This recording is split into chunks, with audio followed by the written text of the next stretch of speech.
Hi everyone, I'm Dani Rovalino, and today I will be interviewing Naj White.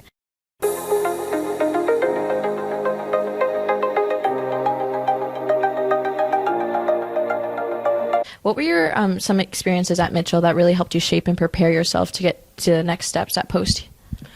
So before I committed to Mitchell, I took 2 years off from basketball. So being back at Mitchell and being back in the collegiate level, it was pretty much just like getting the flow of things and getting everything down packed. So I think it really helped me here because I already had that pre-experience of being back into basketball and stuff like that. So when I came here, it was like, okay, I got the wiggles out, I got everything out, and now it's like, okay, I'm back into basketball, and it's a more serious level as well. So it kind of just helped me get all the wiggles out and get back used to it.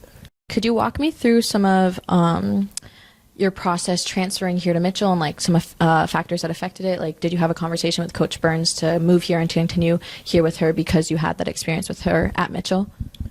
So when Coach found out that she was leaving Mitchell and got the job opportunity, she came to me first and pretty much just asked me how I felt about transferring and moving up to the next level. It was like a automatic yes for me because before that, the 2 years that I did stop playing basketball, Coach texted me every holiday, every time. It just felt like every time I felt low, like there was a text message from Courtney Burns saying, "Hey champ, how you doing?" Something like that. I'm not even playing basketball at the time, so just our connection kind of played a big factor in it, and it really was a no-brainer with Coach Burns. I love her. So.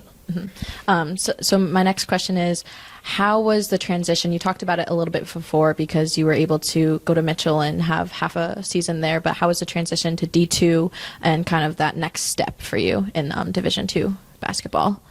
So the competition level is a little bit different. In Division III, it's not terrible, but you come across a few athletes that are like dogs, and then you come across a few people that just wanted to continue to play at the next level. So being here, it more so was like getting myself more so up to speed with the new level of competition, and then as well as coming to a team. Last year there was a lot of returners and a lot of grad students, so kind of just like filling my footing here at Post. Mm-hmm. And now kind of looking back on your season, since it's wrapping up a little bit, but you guys are going into tournament, what was your reaction and emotions to receiving the first CAC Student Athlete Award in the history of Post women's basketball program?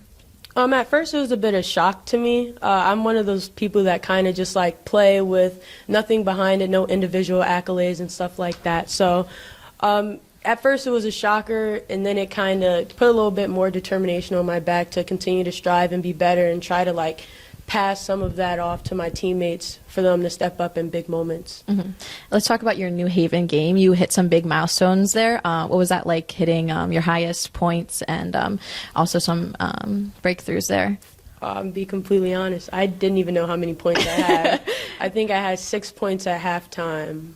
We were losing pretty bad, and the environment in the locker room, I just seen some of the freshmen put their head down, and as an experienced player, it kind of just made me want to take that next step. Like, hey guys, it's not that hard. Like, we can really, knock it out the park and stuff like that. So I had a lot of my teammates cheering me on, giving me the motivation and determination to go, score and stuff like that. So it came really smoothly. I would definitely say it was a huge thanks to my teammates and everybody for keeping me up at the high moments, and then I'm kind of happy that game happened because I feel like after that a lot of our teammates stepped up and showed out big. Mm-hmm. Speaking of teammates, you just introduced a new teammate to your roster, Maddie.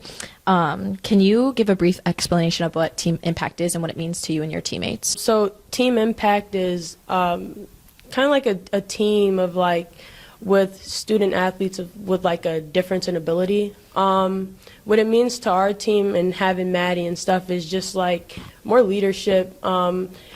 We just strive to see a smile on her face. We love when she comes to games. We've had multiple team activities with her and stuff like that. I think it's a big plus and a positive to the team, and not a lot of teams get to have that.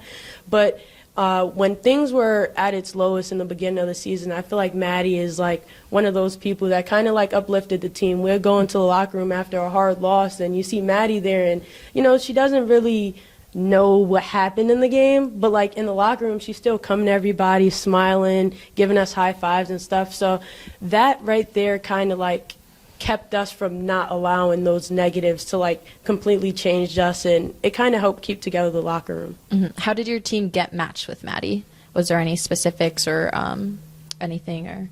No, we really didn't have any specifics. We knew that we were going to get a player from Team Impact, and Coach told us it was Maddie, and we sent like multiple videos back and forth from the beginning of the season. And then last year she got an opportunity to come down here and meet with us before coming this year. So it's like we already had a little bit of knowledge and stuff like that. So Maddie was picked for us, but we're happy that it was her.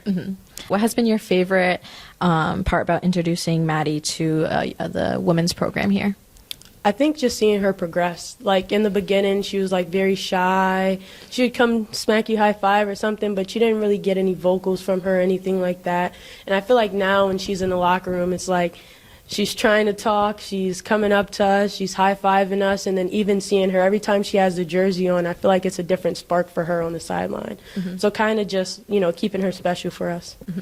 And to wrap it up, what piece of advice or words of wisdom would you give to athletes who have gone through similar experiences as to you?